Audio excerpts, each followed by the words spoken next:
The problem I'm having with this saw is that it's a little bit hard. First of all, it's hard to start, and then when it does start, it will idle fine, and even at low RPMs, it does fine. As soon as I start giving it the gas, it dies out. And I know there are a multitude of problems that can cause that. The adjustment screws, air,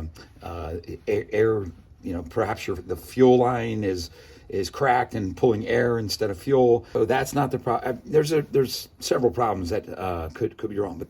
But I'm starting to think that it's the engine impulse tube is not working it's plugged, is what I think, and therefore it's not operating the carburetor fuel pump. This is very important for operating the carburetor fuel pump. And so the symptom is that at high speed, it just totally dies out as if it's starved for fuel. When I first just did a quick and dirty blowing in the tube, it feels totally clogged. And then I realized, well, even without a pressure tester,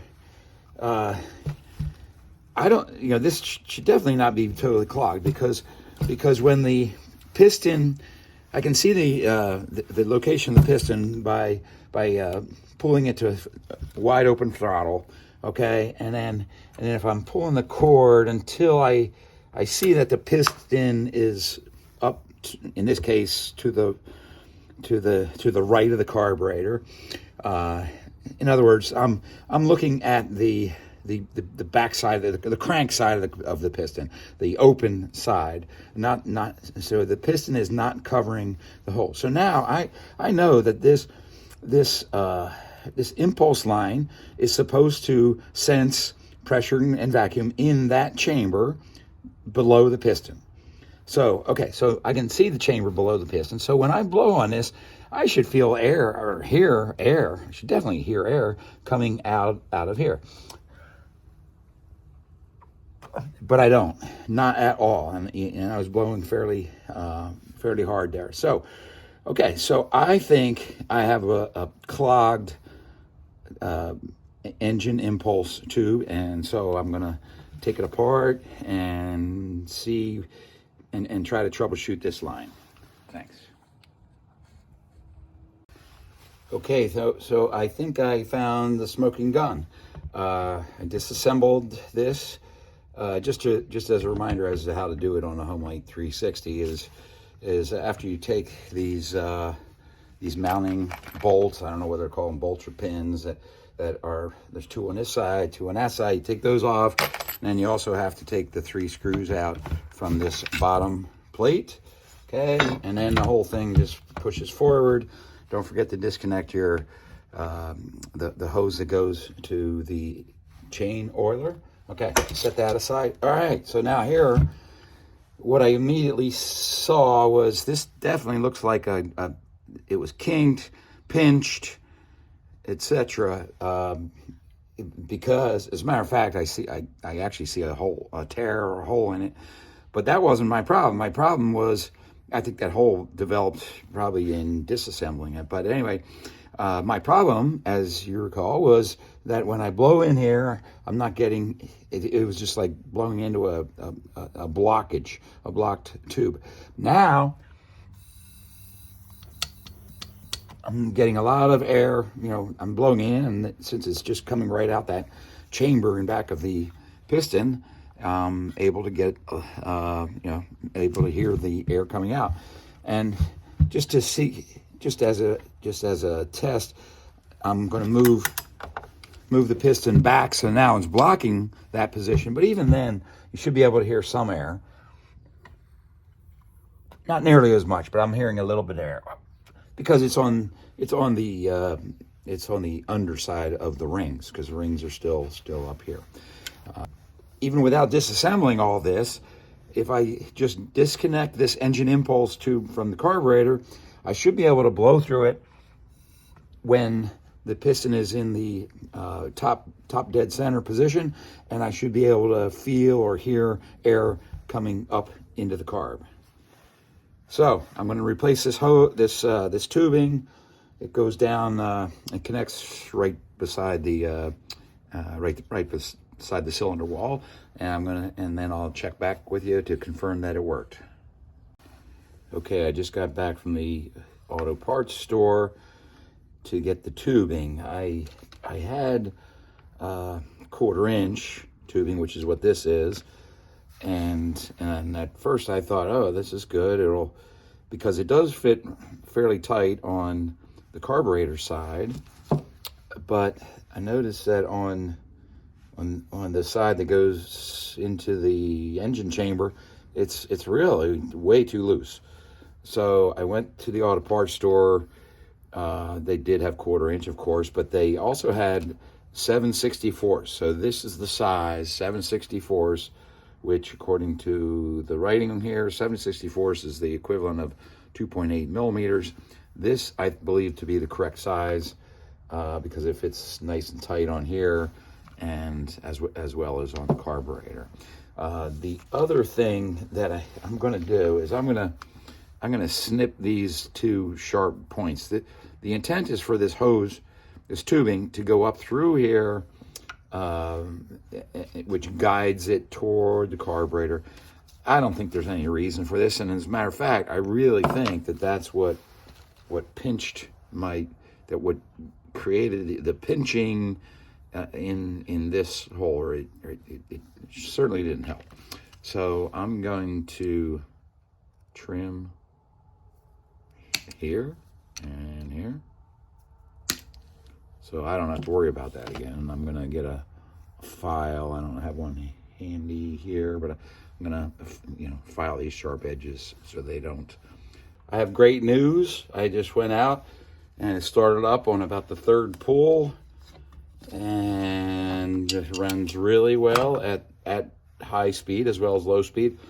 And as I said before, the original symptom of the issue was it would idle okay, but then as soon as I gave it the gas to go high speed, it would die out.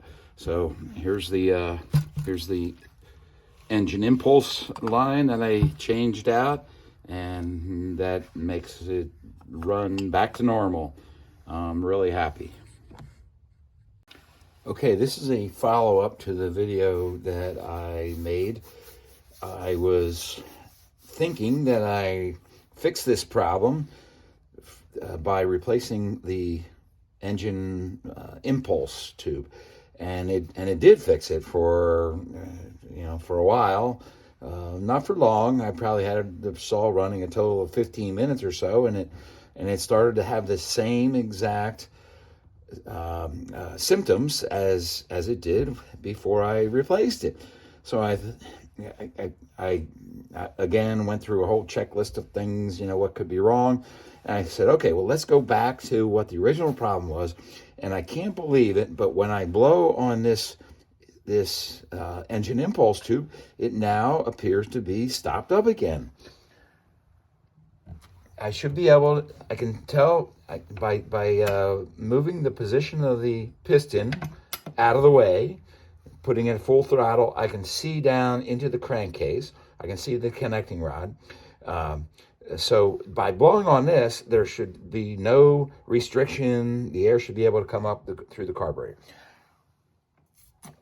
But it's not, and I cannot believe that it got clogged up again, because I certainly didn't pinch it when I reinstalled it. Another way to tell there, or just to visually verify that what I'm saying is true. Look, I'm injecting air up to 15 psi, and it's holding. I mean, it should not hold it. This should be a clear path through to the crankcase and then out the carb. So I am baffled at this point, which is why I decided to do this follow-up video, because I'm going to be disassembling it, and I will video what the problem is.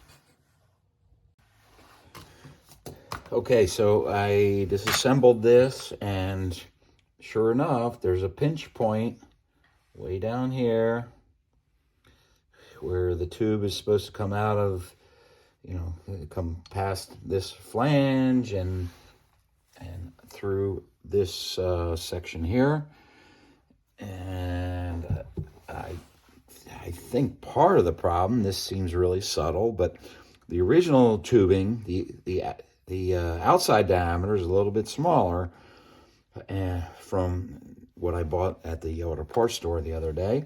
So it could be that small difference makes it difficult for this tube to come, past these obstructions without pinching. So I think what I'm going to do, I don't see any real reason for this to be such a tight opening between this flange and this area here.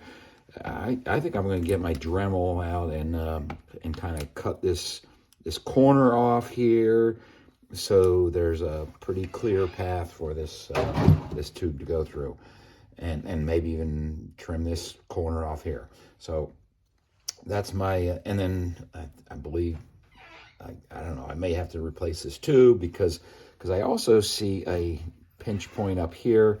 That may be because of these linkages here in the trigger mechanism. Maybe this linkage is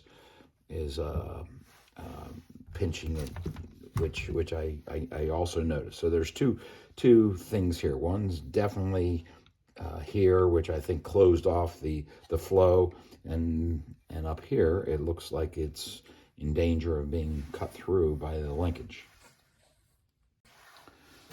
So this is kind of interesting. This is the tube that I took out. I think I already showed you how it was starting to get cut there, and there was a definite kink down here.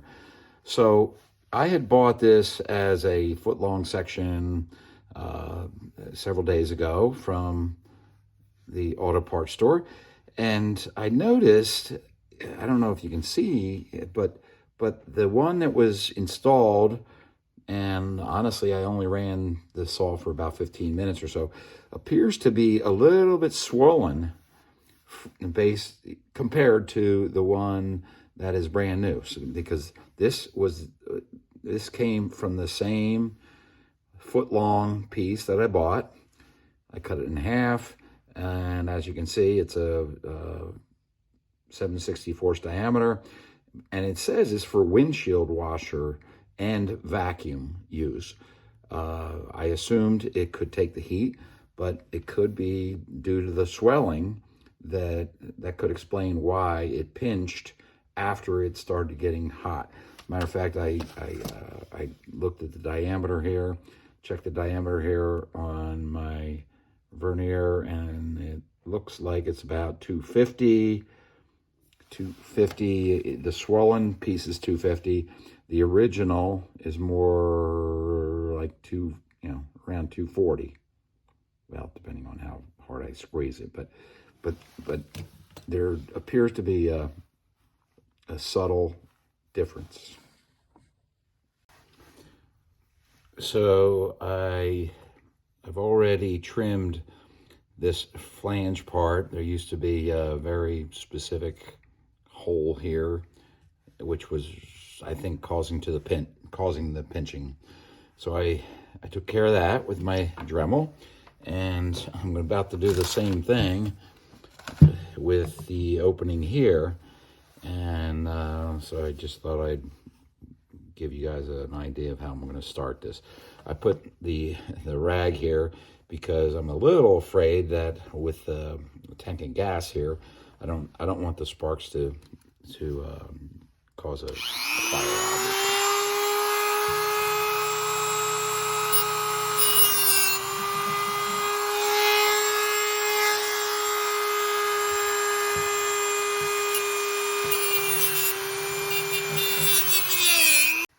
So here's what the final product looks like after I carved out, using my Dremel, carved out this pinch point here and the pinch point here. So when this is installed, approximately like that, I'll have that much of an opening for the tubing to come through. The other thing I modified with a 3/8 inch drill bit and moved it around a bit was to increase the diameter of this hole so that the tubing will not pinch between that and where it has to go through the other components. By the way, this chainsaw was a basket case when I bought it about 5 years ago just for parts. I needed the pulley in here where the pull cord wraps around. My pulley was broken, so that's the main reason I bought this. And after a few years, I realized, well, maybe I just need to do this, and this. I ended up, because this handle part was broken over here. One of the first things I did was I checked the compression. Compression was low; it was only about 55 psi. So I thought, I'm going to bite the bullet and change the rings. So I changed the rings. The ignition parts were all good, so I didn't have to replace those.